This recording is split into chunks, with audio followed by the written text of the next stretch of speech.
I just went up to my tent and there was a guy standing in the dark right behind my tent and it freaked me out. So I'm in my car right now and they're calling an emergency line and... Kate Ventures Outdoors is known for documenting life on the road, traveling from campsite to campsite in her Toyota, while sharing the freedom and adventure that comes with living outdoors.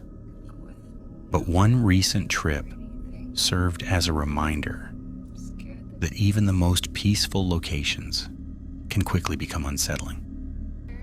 The day had started perfectly. Alongside friends, Kate spent the day exploring Utah, hiking trails and taking in the scenery before eventually arriving at a campsite where they planned to spend the night.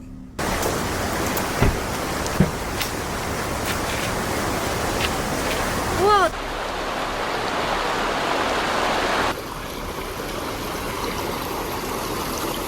Yeah. I haven't really heard anyone talk about it.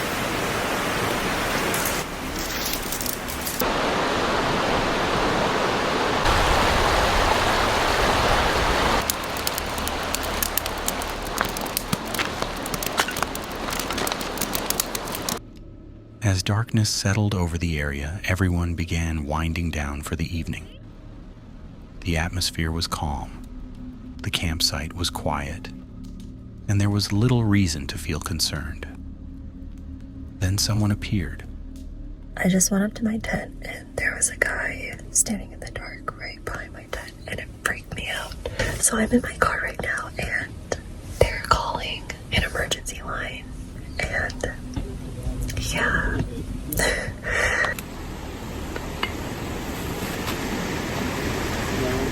Standing just outside the campsite was a man dressed in dark clothing. He had no flashlight, made no attempt to announce himself, and simply lingered in the darkness watching. Minutes passed, and he remained there. The longer he stayed, the more uncomfortable the situation became. Unsure of his intentions and not wanting to take any risks, the group eventually contacted police. Right, so there was just a dude lurking behind my tent, just standing there in the dark with no headlamp or anything.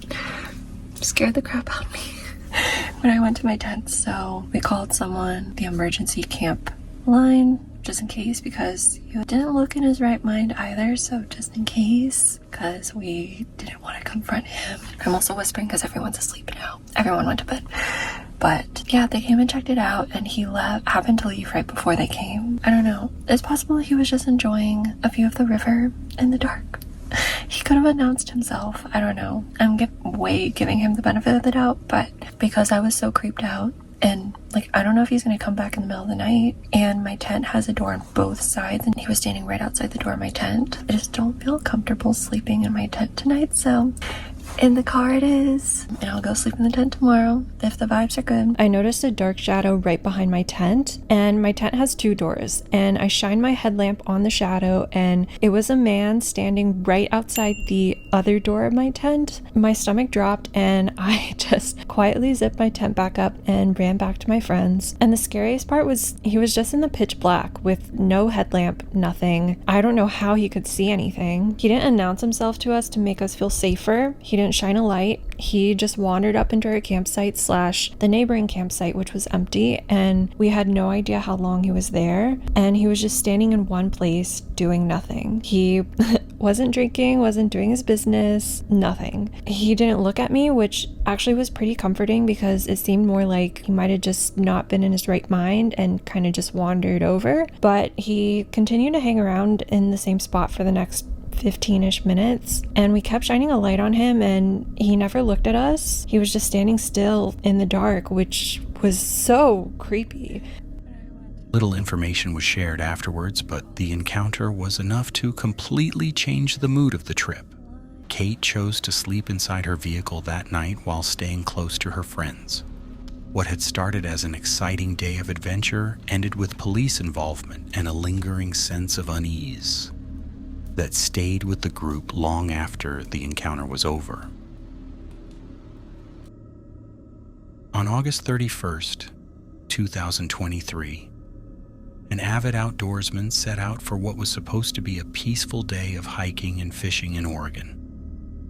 His destination was Lost Lake, a beautiful location surrounded by dense forest and long hiking trails. The plan was simple. Enjoy the scenery, spend a few hours fishing, and head home before dark. For most of the day, that's exactly how things went. Very little footage was captured while fishing, but the journey back would become the most memorable part of the trip. As he made his way along the trail, towering trees surrounded him on all sides. The woods were quiet and empty, creating the kind of atmosphere that can make even experienced hikers feel isolated. Fun fact, a year ago I came out here with my wife and she was about to pop pregnant, and we had to stop probably a quarter of the mile back.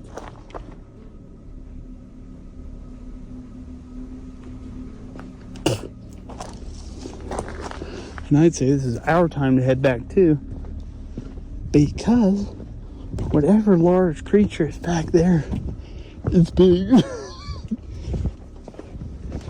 Let's take a look. Shh.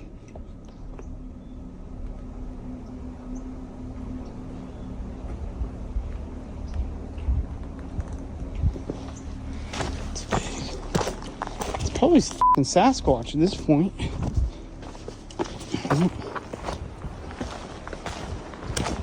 Turn it back. This is Sasquatch country. Oh my god. Wonderful poles and rock. We are back. Hear that?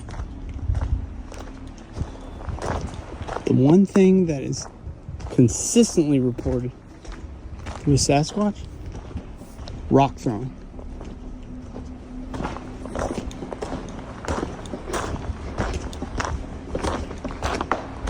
Hear that? Big rocks.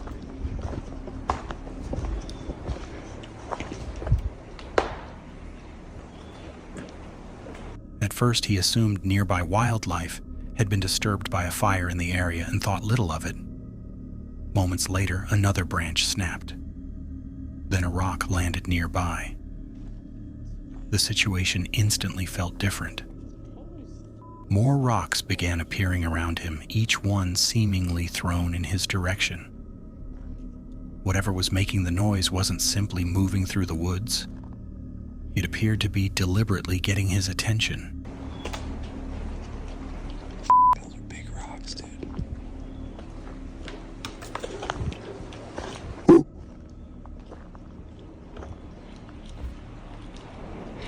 Dude, they're lobbing rocks at me.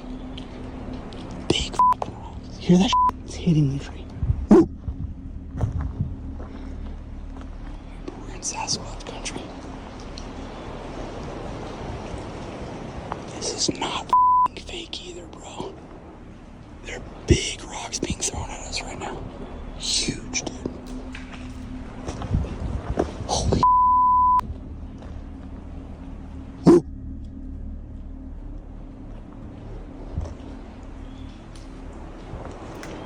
That's moving.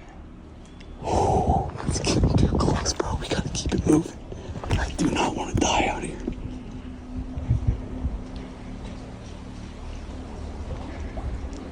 Chunky rocks, dude. Dude, those are huge rocks.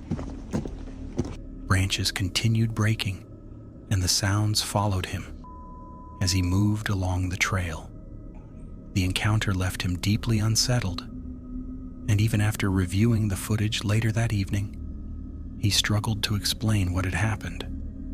Whatever had been out there with him that day seemed intelligent enough to know exactly what it was doing, leaving him with far more questions than answers. Aokigahara, often referred to as Japan's suicide forest, has built a reputation unlike anywhere else in the world. Hidden beneath its dense canopy are countless stories, local legends, and tragedies that have left many believing the forest is haunted by restless spirits from the past. Known for his paranormal investigations and urban exploration videos, this YouTuber decided to take on a challenge unlike any he had attempted before. Spending the night alone deep inside Aokigahara. After almost 4 hours of traveling by train and bus, he finally arrived at the edge of the forest. But this is the Aokigahara forest. It drops significantly in temperature though, as soon as you get to Aokigahara. It is like significantly colder than in Tokyo. I can enter the forest at any time, but there's a point I want to enter that's kind of the center of the Aokigahara forest because it's super easy to get lost in there. Everything I've read online is like you've got to tie things around certain trees, ribbons or something, so that you know where you're going. Like so you can return, you can come out. That's one of the problems with the forest is it kind of sucks people in because it's super dense. Its bedding is volcanic rock that kind of messes with your devices. It shouldn't if I'm holding it though. Apparently my compass still works, but I don't want to get lost. It's a pretty big area. With his gear packed and daylight slowly fading, he began hiking deeper into the woods, leaving civilization behind as the silence around him became impossible to ignore. For several hours, everything remained uneventful. The forest was still, almost unnaturally so, and he spent the evening settling into camp while taking in his surroundings. So I am fairly deep in at this point. It definitely is not like a straight shot. You get way off balance because it's so rooty. It's not like you can just walk straight in. You gotta do a bunch of kind of S's, and then I'm not exactly sure where I am, but I have a pretty good idea. What I'm looking for is a camping spot, and I saw this right here. If I move these, that is a nice semi-flat. I don't like this rock here. I don't like this rock here. Very quiet. And I don't know if that's the volcanic base or if it's the position of the forest. It's also, I thought it would be beautiful. I love hiking in the woods, and I do find the woods, calming and beautiful. There's something eerie about Aokigahara. It's like the forest repeats itself over and over. It's the same forest square. Like, it's 100 meters square, and you walk through it and then it repeats itself and it starts again. And you see the same things that you saw before. Like this, I've seen this. But have I? I don't know. I don't have service anymore. Actually, I haven't had service for a long time. That kind of adds to it too, that things come here to die, like my phone's dead. Wanting to explore a little further before darkness fully arrived, he wandered away from his tent and soon came across something unsettling. Scattered among the trees were items of clothing partially buried in mud. Underwear, trousers, and personal belongings had been left behind, slowly decaying where they lay. Hair styling gel.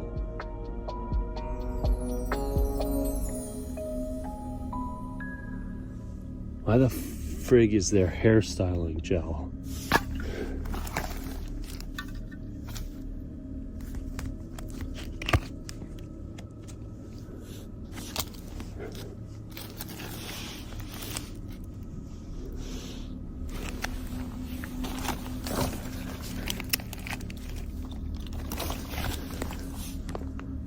Men's brush.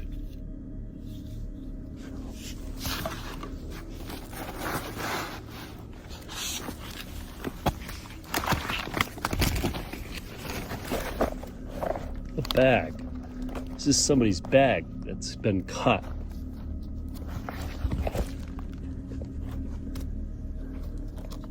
Nothing inside. A mirror.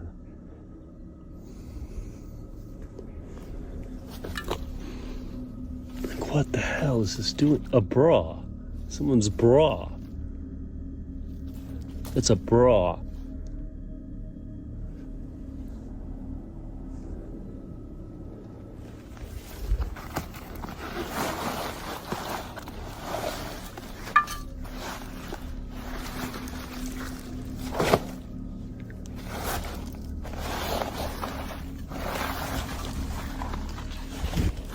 That's someone's pants. Like, what the F?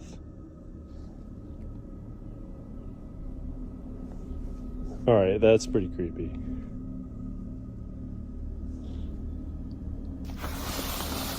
This is a dress. That's somebody's dress.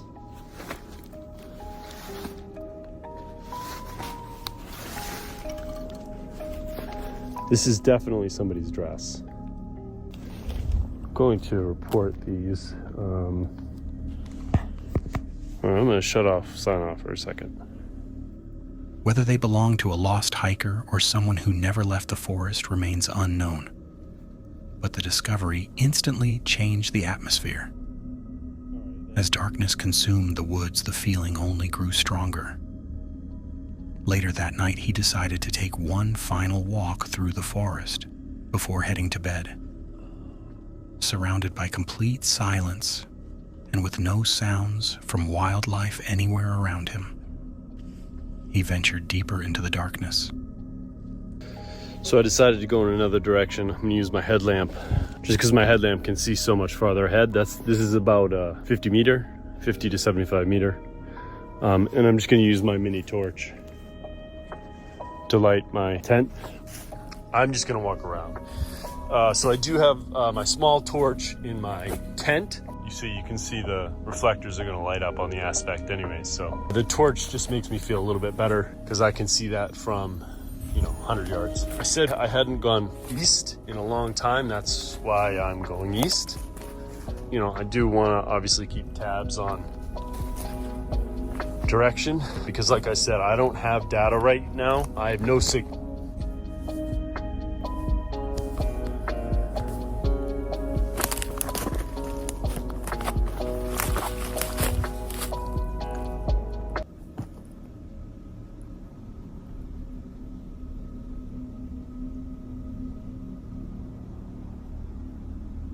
What is that?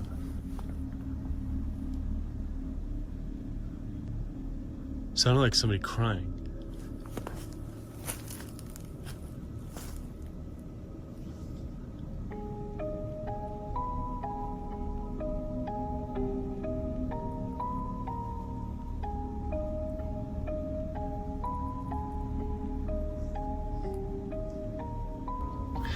So it's about 10 in Aokigahara forest.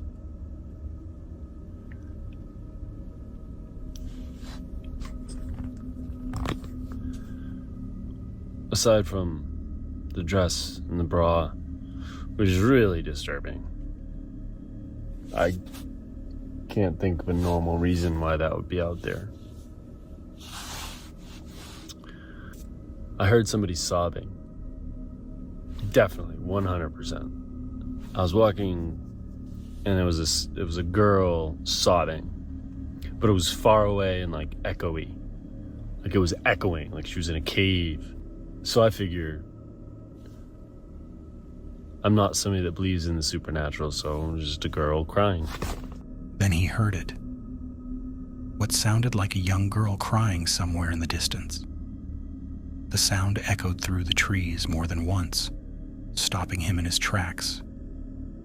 Unsure of what he had heard, he listened carefully before eventually returning to camp. After reviewing his footage, there was no sound of crying captured anywhere on the recording. Pushing his limits enough for one night, he settled into his tent and waited for morning.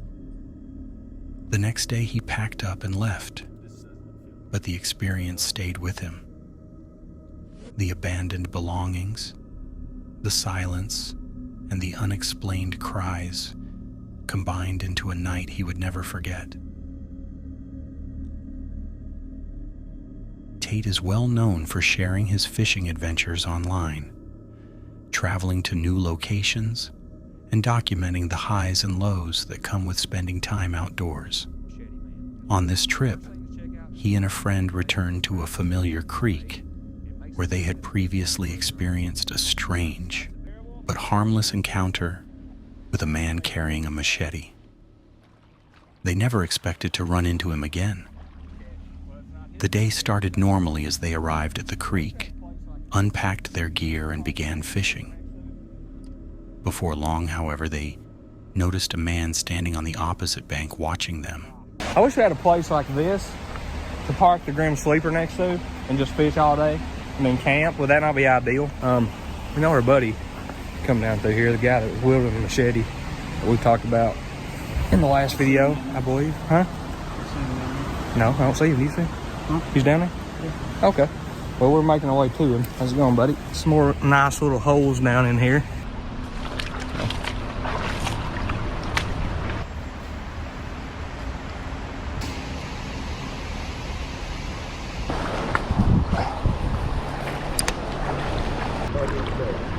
Really? What's that? As far as I need to go?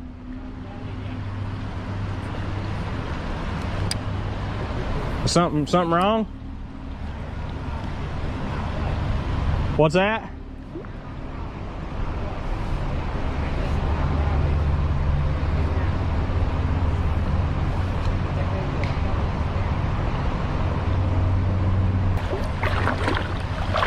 Well, are you good? I am, but yeah, I only just fish, but yeah, you want to come back here. Okay. Well, you usually fish all the way down through there. Why not?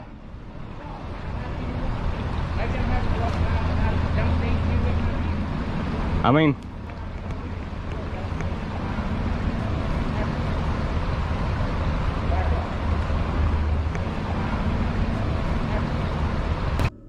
Initially, nothing seemed unusual, but the situation quickly became uncomfortable when the man began warning them not to go any further, insisting the area belonged to him. Trying to keep things calm, the group spoke with him and attempted to understand what he meant. The more he talked, however, the less sense the conversation seemed to make. He claimed ownership of the land and pointed to markings carved into nearby rocks as proof. okay. Well, you usually fish all the way down through there. Why not?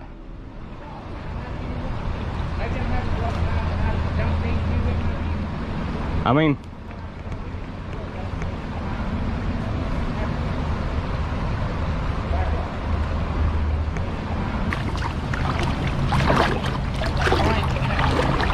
I'll show you what. okay, sure. I'm over here in the co-op. Okay. There's certain things here, if you look close enough, Yeah.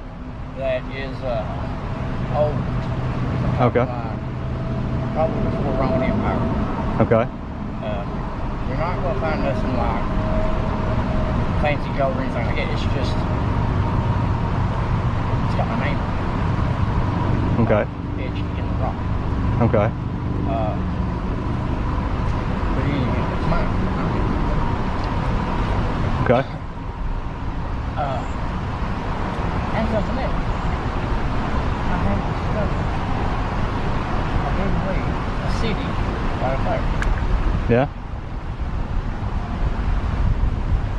All I'm saying is, I ain't trying to be a dick.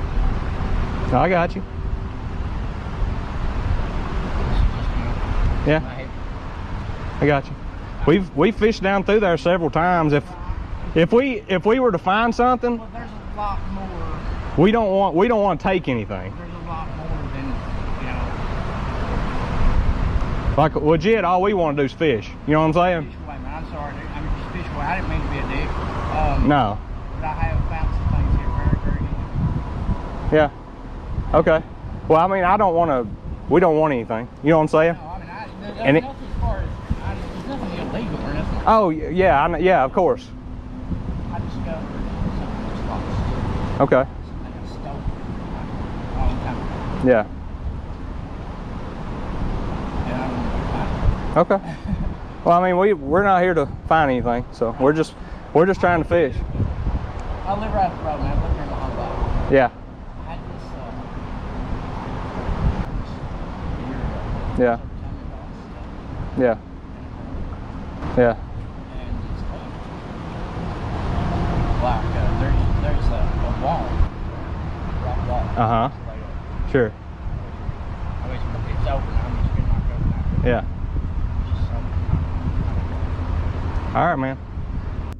At first, the encounter felt more confusing than threatening. But as time passed, the man's behavior became increasingly concerning. Rather than escalating the situation, Tate and his friends continued fishing while keeping their distance before eventually contacting police.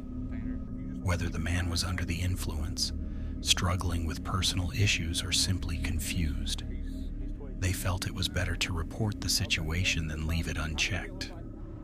Knowing other people regularly visited the creek, they weren't willing to risk someone else finding themselves in a more dangerous encounter.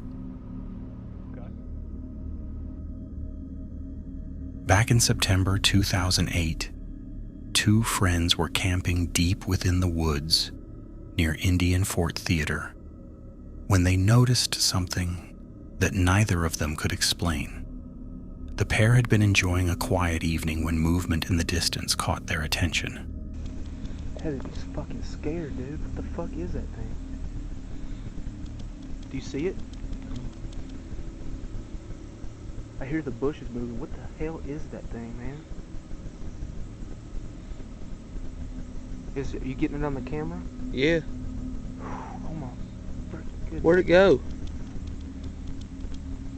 It's behind those bushes, man. Look. Oh shit. Oh my fucking god. What is that thing, man? I didn't know it was that fucking big. It's not coming up here, is it? No, I don't even think it recognizes, man. Calm down. Be quiet. Is it doing demons? What the fuck is it doing, man? Be quiet. Oh, fucking shit. What in the fuck is that thing? Is that a fucking bear? What the fuck is that? Dude, we gotta get out of here. Hold on, man. I don't think it doesn't even notice we're here.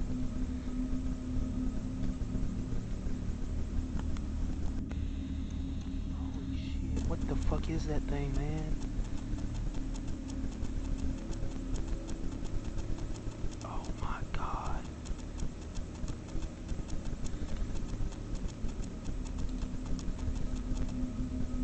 Dude, I'm about to get out of here, man. Let's go. Slowly emerging from the trees was a large, hairy figure moving through a nearby clearing. At first they assumed it was a bear, but the longer they watched, the less convinced they became. The way it moved didn't seem natural, and neither of them could identify exactly what they were looking at. Whatever it wasn't something they wanted to get closer to. Choosing not to take any chances, they packed up their camp and left the area. Years later, they still don't know what they saw that night, but the memory of that strange figure moving through the woods has never left them. Whether it was strange noises in the darkness, unexplained figures lurking nearby, or encounters that still have no clear explanation, each one serves as a reminder that spending time outdoors can sometimes take an unexpected turn. Subscribe for more, and I'll see you in the next one.